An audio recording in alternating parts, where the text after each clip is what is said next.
Hello and welcome to another live stream. Today we're going to do something a little different. I haven't done something like this before on the channel. We're going to be talking about some of the news that has come out lately in the AI space, especially around AI writing topics and things like that.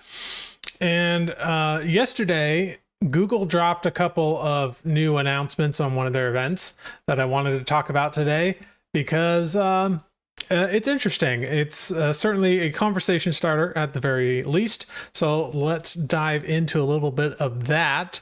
And then, of course, if you have questions, be sure to put them in the chat.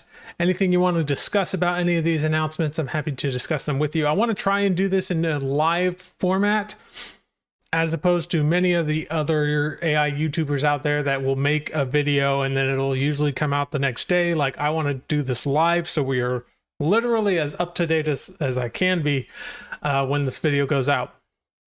Also, for all of you on the West Coast, I heard you, and I'm doing this video a little bit later in the day just for you guys. So let's dive in. The main announcement that came out of this Google event was that they are creating something called Gemini Live, which is basically, if you've seen the voice feature, the interactive voice assistant feature that OpenAI has teased to be coming inside of its GPT-4o models and things like that. This is basically the same thing, and it'll be available on, it is available right now on the Google Pixel phones, as well as any Android devices, I believe. I unfortunately do not have any Android devices. I'm an iPhone user. Not for any particular reason. I'm not like Apple all the way. It's just what I've had and what I have been using. So they announced this Gemini Live, currently available if you have an Android device and you are a Google or a Gemini Advanced subscriber. I am a Gemini Advanced subscriber, although I don't use Gemini that much. The reason that I have and keep this subscription is because I get 2 terabytes of storage, cloud storage, that I can use inside of my Google Drive. That's actually kind of the real reason why I have it. And then having Gemini Advanced on top is sort of a bonus. So it's kind of backwards for me. Like, I pay for the storage, but then I also get AI on top, whereas most people are getting the AI and they get the storage on top. But anyway, so some of the cool things about this, it is rolling out live today. So you can't, or well, actually yesterday, now as I'm recording this, and you can access it if you're an Android user and a Google Gemini Advanced subscriber. But there are some major limitations. There's no multimodal capability, for one. If you, for instance, want to interact with video, like have your camera out and have it interact with the video, that's not available yet, but it will be. There's 10 new voices. It's only available in English, so there are some limitations, pretty strong ones, but I think I get the sense that this is just a minimum viable product and that they're going to be expanding its capabilities as they go. This will be kind of a rolling launch for Gemini Live. Now, the big thing that I wanted to know when this announcement came out is this going to be available in the Google Home system? And so far, it doesn't look like it is. This is just for phones, basically, for Android and Pixel phones. And they do say that there will be an iOS app version coming out in the coming weeks. I don't know what coming weeks could mean. That could be anywhere from like next Tuesday to, November. So who knows? But hopefully we'll get that iOS version here pretty soon. But anyway, one of the things that I like about this, I've seen some differing opinions on this announcement. One is saying that it's like not nearly as good as the demo that OpenAI put out, and I agree. The voices don't quite sound as natural. It doesn't seem quite as interactive, but it does allow you to talk to the AI and it will talk to you back. The latency is very low, which is cool, as well as the you're able to interrupt it. So if it's like going off on in the wrong way, you can just interrupt and say, oh no, that's not what I meant. I meant this. And basically all of the things that the OpenAI demo could do, that at least as far as we've seen. But one of the cool things that I am excited about when it comes to Google and Gemini is the integration with Google's app ecosystem. And I've said this before and I'll say it again. This is Google's biggest advantage, and because it can interact with Google Maps, with your Gmail, with YouTube Music, with Google Calendars, and basically any Google app that you use. And I know most of I am very deep in the Google ecosystem. I use most of those things that I just listed off. And I'm sure there are many others that I would use if I were in that space. So the fact that they have access to all those and they can integrate AI into all of them and get them kind of working together, that's a huge advantage. And even though I don't use Gemini that much for actual writing, it doesn't necessarily need to be perfect as a large language model. It just needs to be good enough that it makes that integration with the Google ecosystem even cooler. And if they can do that, then give it a year or two and the models will all be improving, and it'll eventually, it's Google, right? Like eventually the model is going to be good enough that that you won't really notice the issues that Gemini has, just because it has a whole lot of money being poured into it, and they'll eventually wrinkle out or iron out those wrinkles. So they do say a couple of things here along those lines. We're launching new extensions in the coming weeks, including keep tasks, utilities, and expanded features on YouTube Music. Let's say you're hosting a dinner party, have Gemini dig out that lasagna recipe Jenny sent you in your Gmail and ask it to add the ingredients to your shopping list in Keep. And since your guests are your college friends, ask Gemini to make a playlist of songs that remind them of the late 90s. Without needing too many details, Gemini gets the gist of what you want and delivers. With the calendar extension coming soon, you'll be able to snap a photo of a concert flyer and ask Gemini if you're free that day, and even set a reminder to buy tickets. So this is exactly what I'm saying. Like you're able to integrate with the Google ecosystem, and that is Gemini's number one biggest advantage. It's not necessarily something that we as writers care about too much, because what we care about more is the quality of the ideas and the prose and things that these large language models create for us. But it does actually matter, I think, to humanity as a whole. And just like, I think we like making things easier. And I, for one, I really want my Jarvis, right? I've said this before. I wanted Jarvis. That's why I wanted it integrated into Google Home. And it doesn't seem to be integrated into Google Home yet. If it were, I would be buying my Google Home system today. Like I would be jumping on this immediately. I've been personally, I don't have any kind of home automated system. Like I don't have Alexa, I don't have Google Home, any of those things. I've been waiting to see who is the first to come out with a Google Home or Alexa equivalent that has that conversational AI built into it. Even if I have to pay extra for it, or pay for a Gemini account or a Claude account or a ChatGPT account, like I'm happy to do that just so I could have the Google Home like sitting on my desk or in any room in my house, and I can just start a conversation with it and brainstorm ideas, because I really think that's going to be an eye-opener for me to start putting down the ideas, the creative ideas and things that I have. And I think that's going to be the best format for it, for me personally. So I'm really excited about that. I really hope they have that integration at some point. There's no mention of it in any of their releases. I've looked and I've seen nothing. But hopefully there will be some more coming there soon. So yeah, there's not much information here that I haven't already covered on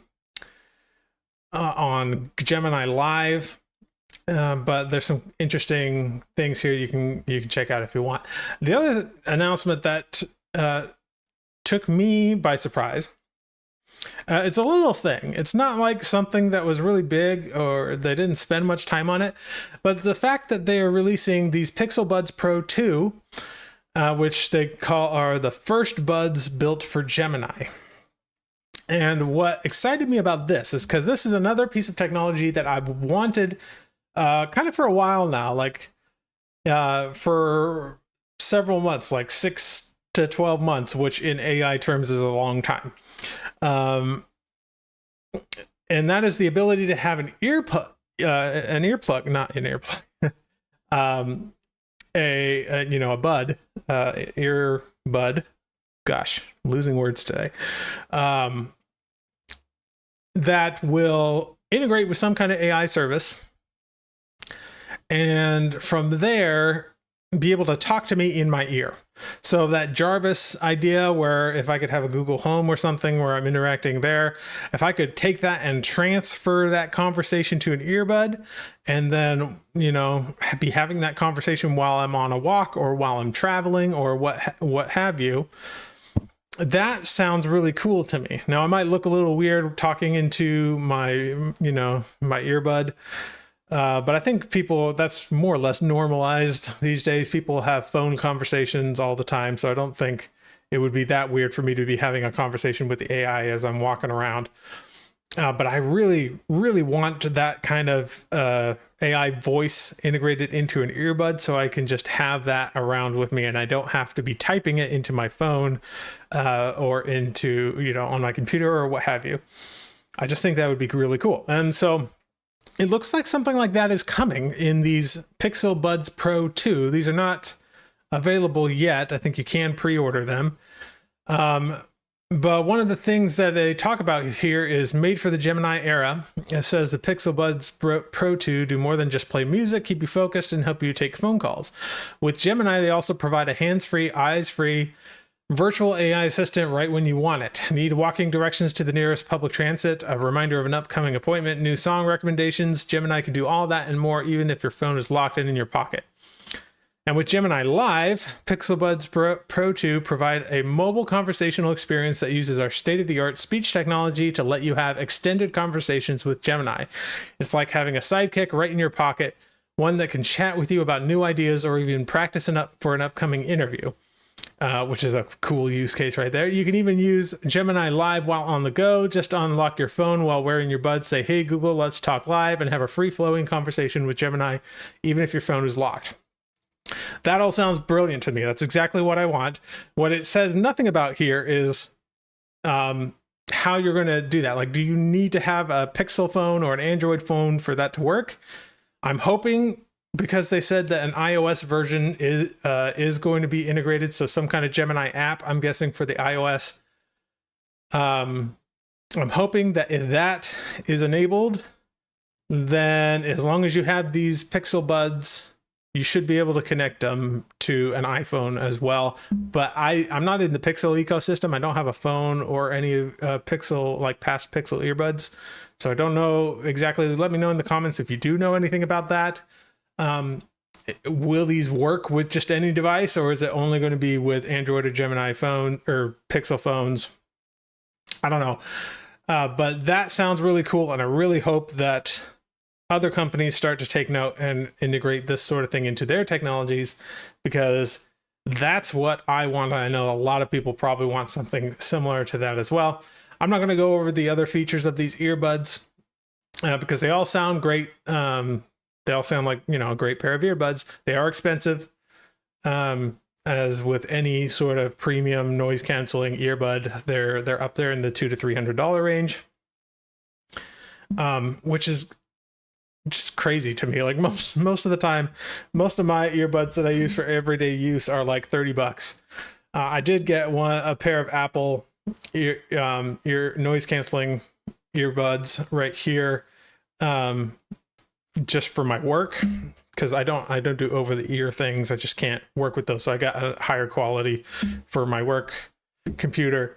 But other than that, like, I've never spent more than $30-$50 on earbuds. But if I could get this kind of AI integration, I would probably get another pair. So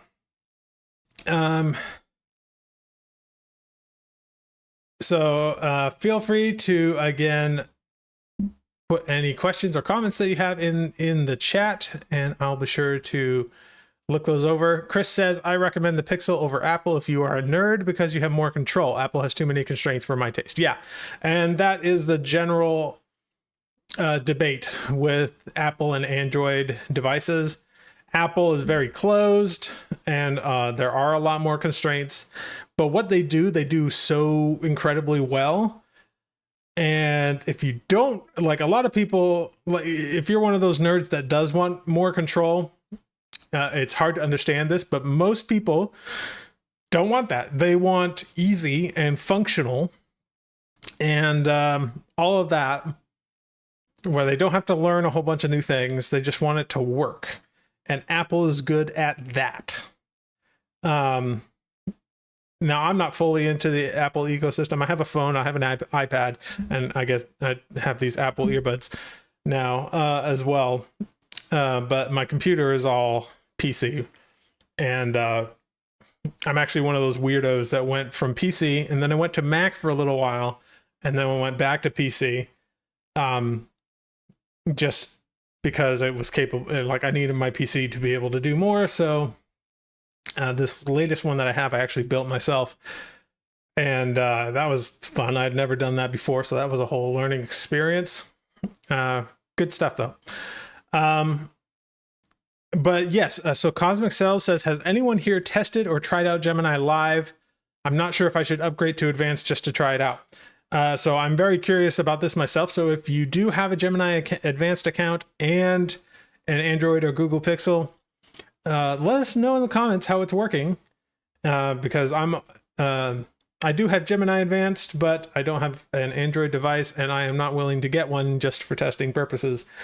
Who knows? Maybe if Google continues to outpace Apple on these sort of things, maybe I'll switch to a Google Pixel in the future. But let us know for sure in the chat.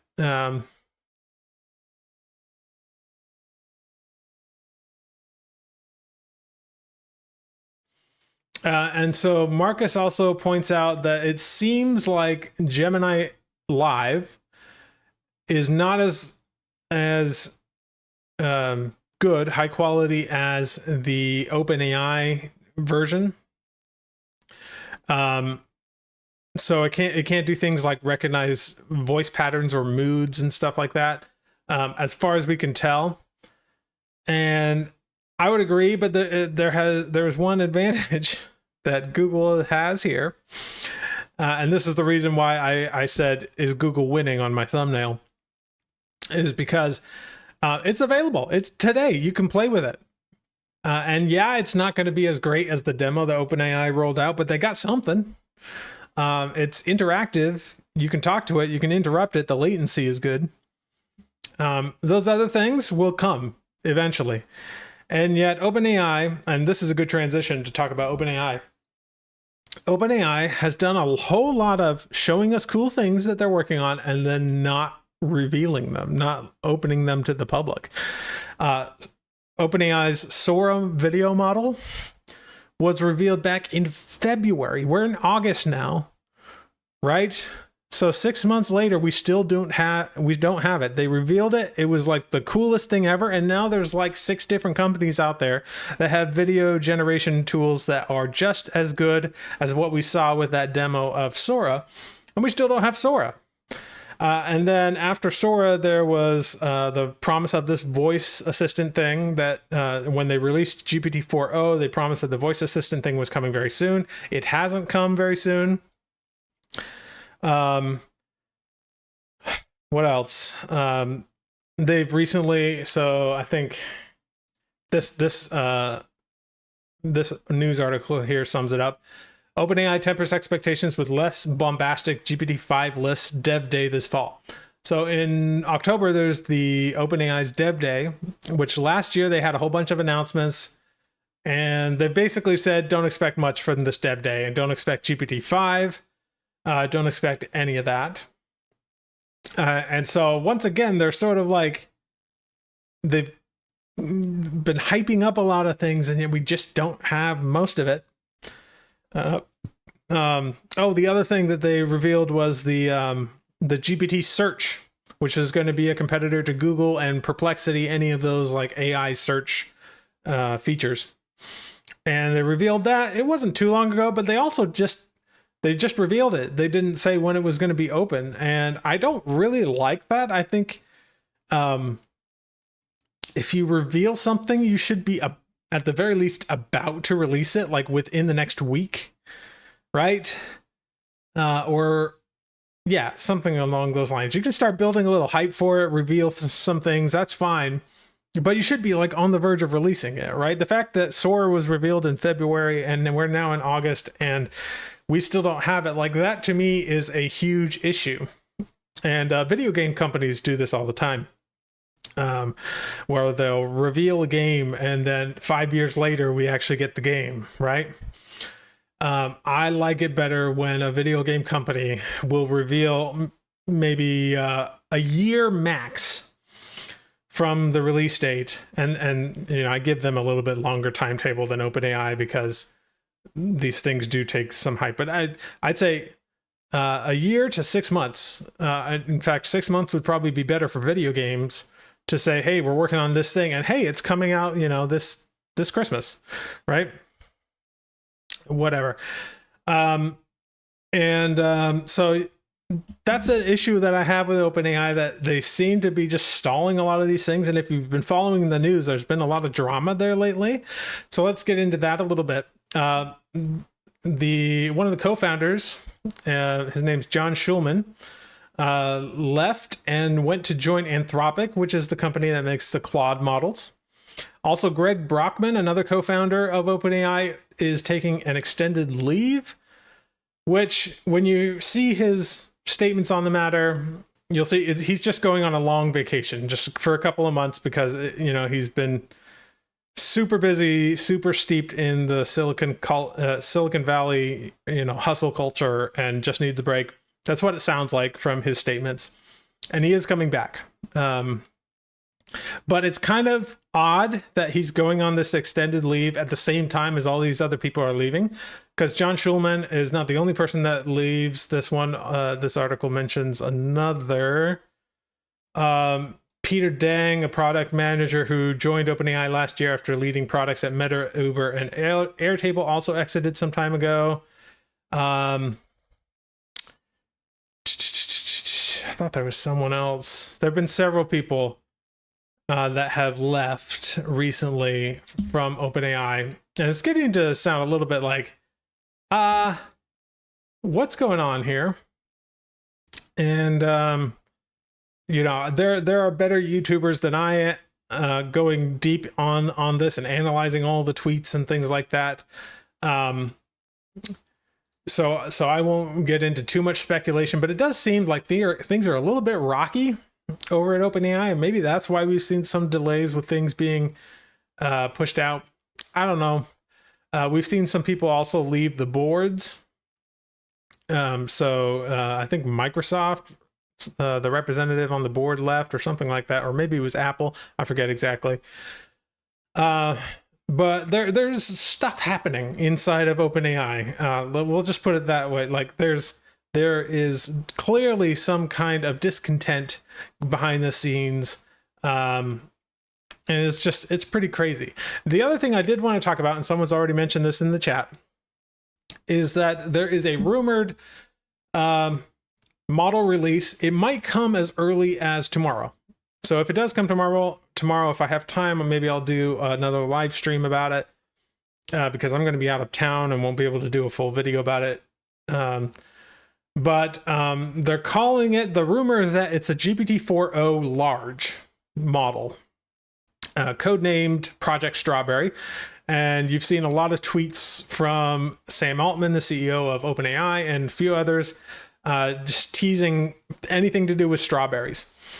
So there is apparently some hype being built, and this seems to be intentional hype about this Project Strawberry release. And people think it's going to be a GPT-4o large release.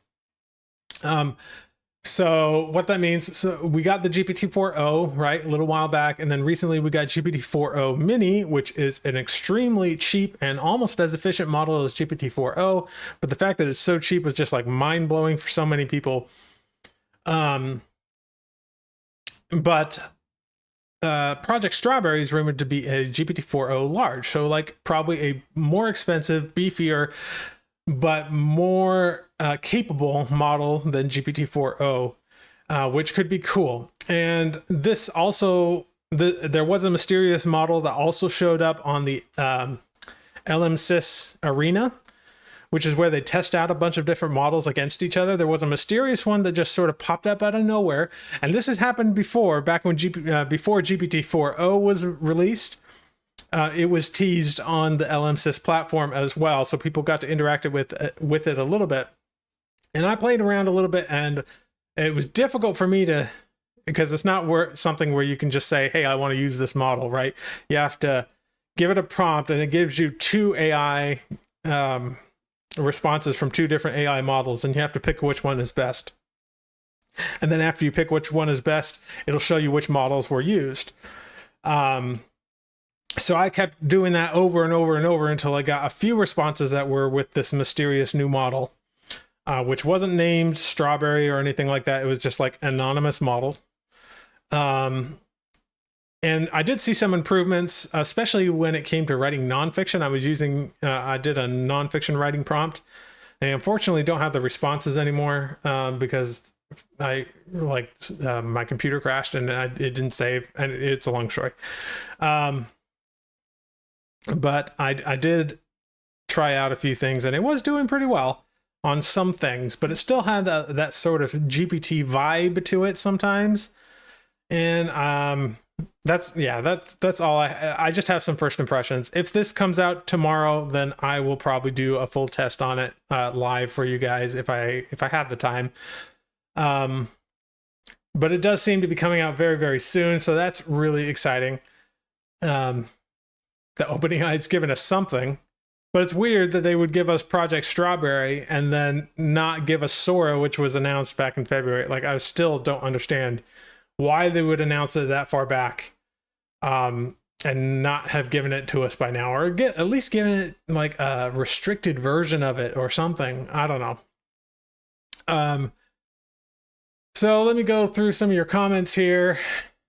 Okay, John says, I have the Gemini Advanced, but don't have the live button yet. Not sure if I just have to wait a while for the upgrade. I asked Gemini how to enable it, but it hasn't worked yet. So I'm curious, John, are you talking about on your phone? Because I have Gemini Advanced as well here, but it doesn't seem to work from the browser version of it. I've already tested out some things and I can't seem to enable it in the browser version.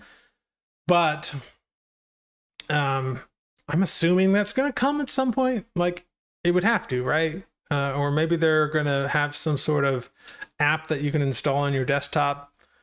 I don't know. But yeah, let me know. So yeah, Cosmic Cells points out the GPT-4o large rumor.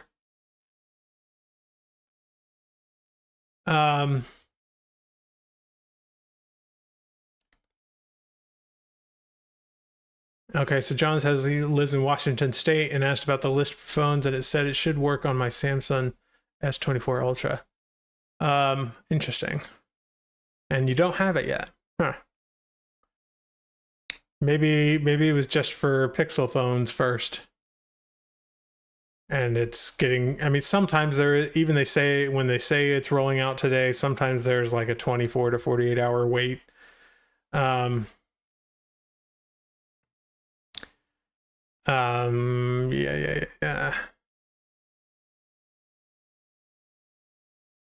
So Tugnig says, I think the new sus column 1 was Grok 2. They posted this. Yeah, there was another one called sus column 1. That's not the anonymous one that we think is GPT-4o large. That was a different one. But it seems like it's now a common habit for all of these AI companies to put their models into the LMSYS Arena to test it out before its public launch, probably because they're doing a couple of like last minute testing and tweaking to see how it measures against different things. So yeah, there's probably a number of upcoming models in there that are going by weird names. There was one in there actually let's just go there and see if we can get anything out of it, and we'll do this for the next few minutes here. So let me pull up a good prompt. Where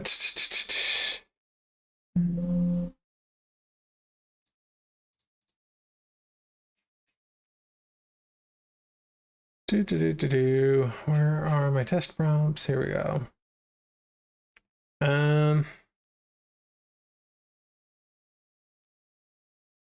So this is the LMSYS Arena.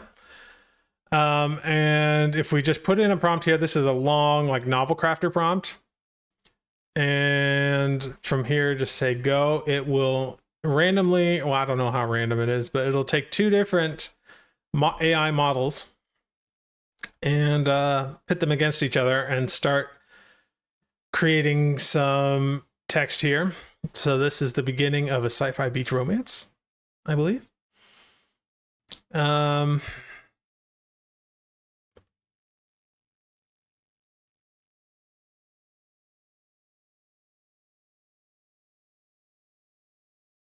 So we got one comment in the chat, says, hello all, new to using AI and trying to figure out which chatbot would be the best to use for writing and just overall usage. Well, if you want my personal favorite, it would be Claude Pro. If you could only pay for one chatbot, and I would say you probably have to pay for it because the free version doesn't give you much at all to work with. Claude Pro is my favorite. So let's go ahead and read through what it gave us here. Dark storm clouds, heavy and pregnant with fury, gathered over Paradise Cove, turning the serene tropical haven into a twisted, tempestuous beast. Yada, yada, yada.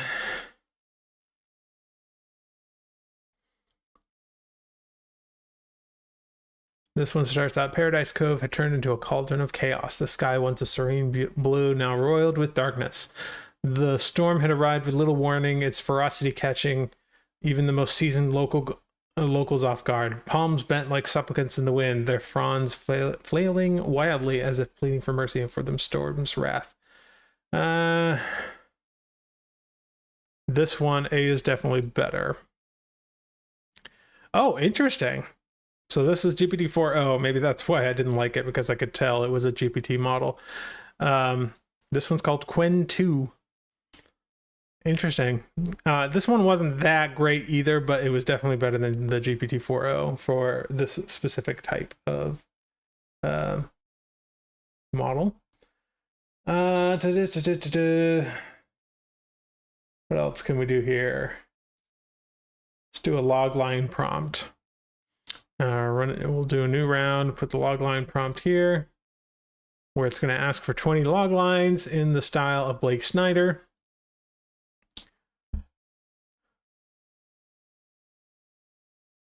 And hopefully they start working.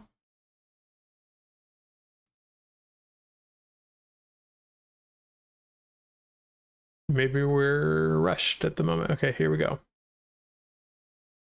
So we have a jaded interstellar lifeguard on a remote alien beach finds love with a mysterious, alluring woman with a secret that could shatter the fragile peace between their warring planets. Heartbroken scientist returns on a desert planet with stunning beaches, discovers a chance for a new beginning when he encounters a captivating alien mermaid, but the connections threatens to expose a hidden galactic conspiracy. Okay, so it's kind of like meh.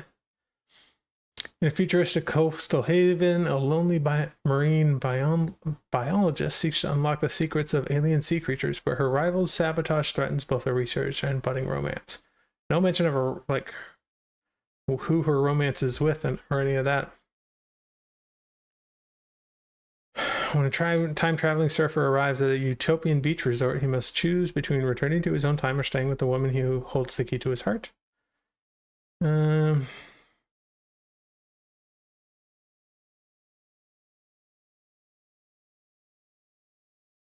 think I like these better.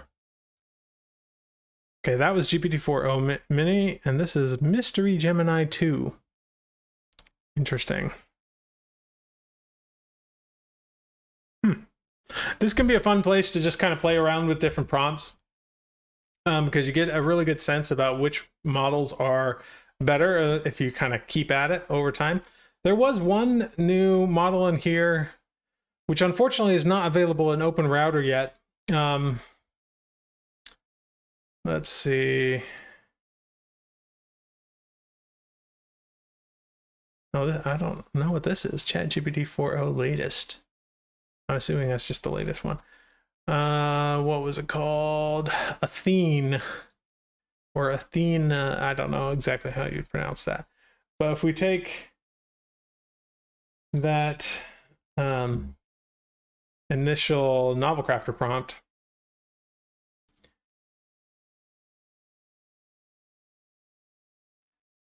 the prose that I got from it was not actually that bad. Unfortunately, you can't use it in Novel Crafter because it's not available through Open Router yet, as far as I can tell. But the prose wasn't bad. It said, as the storm's fury intensified, the solitary figure, a young woman with a tangle of dark hair, clung to the splintered wooden beam, her knuckles white against the deluge. The beam, ripped from some shattered vessel, buoyed her up a fragile lifeline amidst the maelstrom. Her eyes, like polished onyx, locked onto the shore, her gaze piercing through the veil of rain and spray. This one isn't as good, but I've definitely gotten some results. I was just like, oh, that was actually pretty good. A blast of lightning cast an otherworldly glow, illuminating the ravaged beach. Palm trees, their trunks slender and resilient, creaked and swayed. Yeah. So it's okay for prose. This isn't that great, this specific example, but as I was doing, side by side things, I was frequently picking it as the winner in the prose. So that was interesting. Okay, John says Open Router now has ChatGPT 4.0 alpha available now. I have no idea what that means. But let's go check out Open Router, shall we? Let's add a model. Is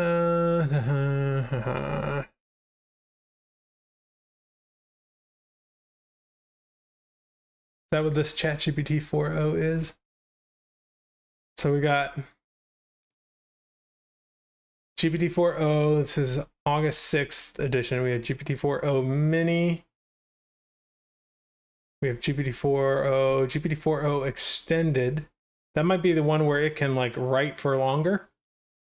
I don't know, because there was talk about that. GPT 4 revision. Let's try out this GPT 4.0, whatever it is. Give it a little bit more memory and a lot of tokens. And we'll say, well, let's bring in that same prompt.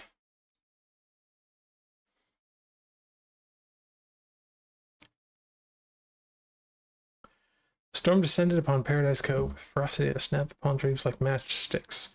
Winds howled, carrying sand and salt water in a stinging spiral. Where moments ago the beach had stretched golden and pristine, now it turned into a chaotic maelstrom.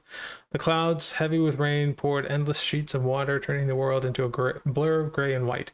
It seemed like the very earth had decided to rid itself of the illusions of peace and calm.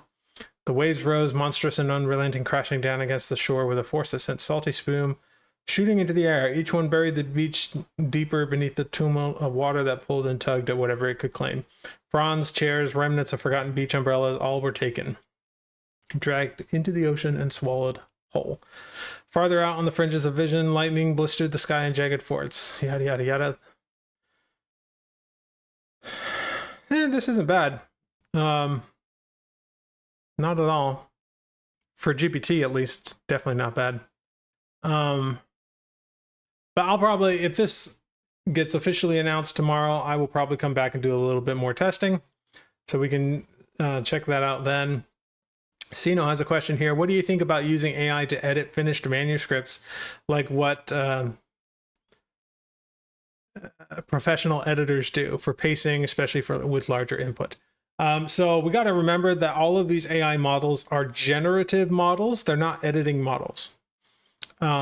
So they are meant to generate new material. So especially if you give it larger input, there's actually a good chance it will just start sort of start rewriting it and creating something totally different. So you have to be very careful.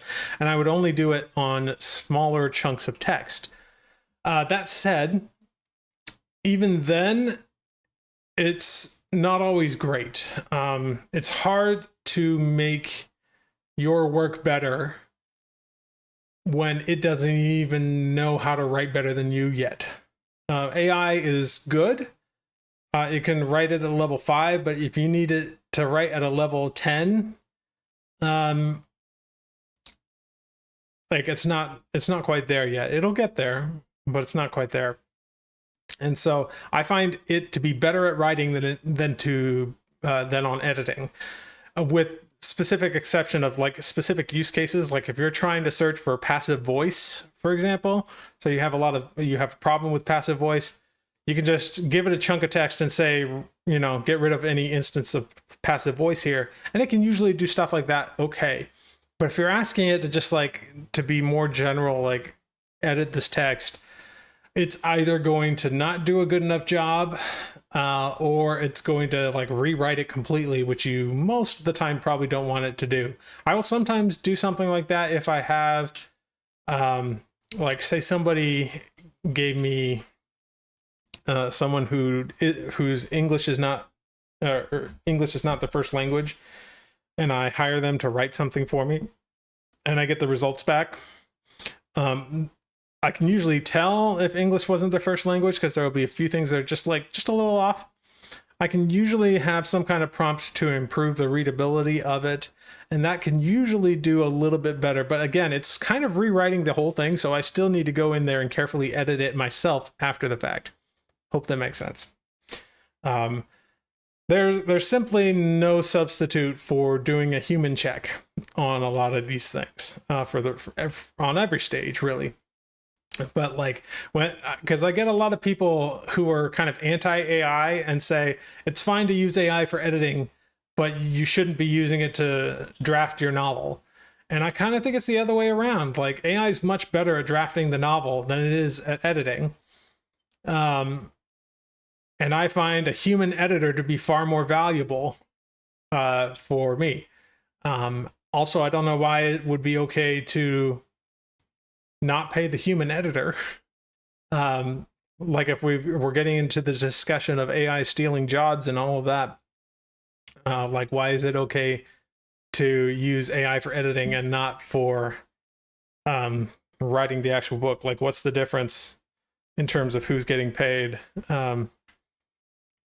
Anyway, I still think a human editor is very valuable. So that's my thoughts on that. Any other questions? Otherwise, I'm going to wrap this one up a little bit early. Let me know also in the comments if you would like to see more kind of news reactions in a live stream like this, so we can react to it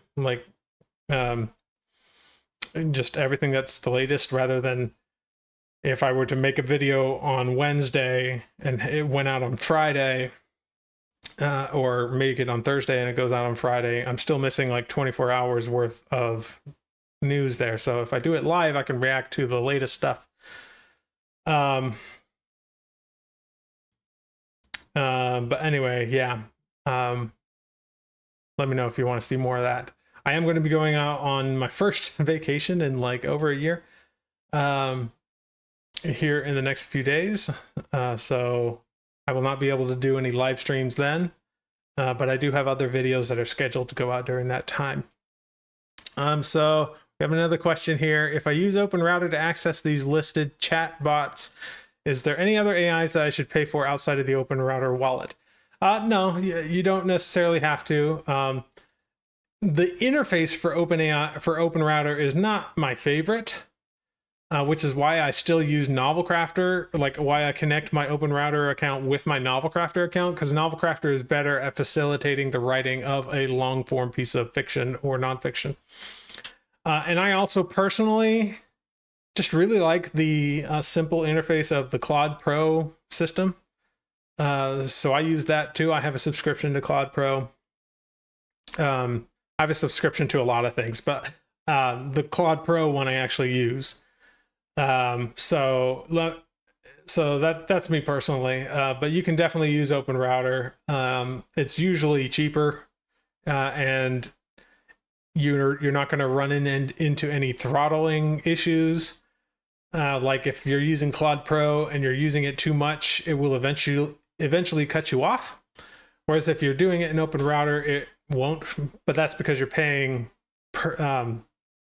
paying as you go, right? You're just paying a few cents or a fraction of a cent for every chat, right? So that can add up if you push it really, really, really hard.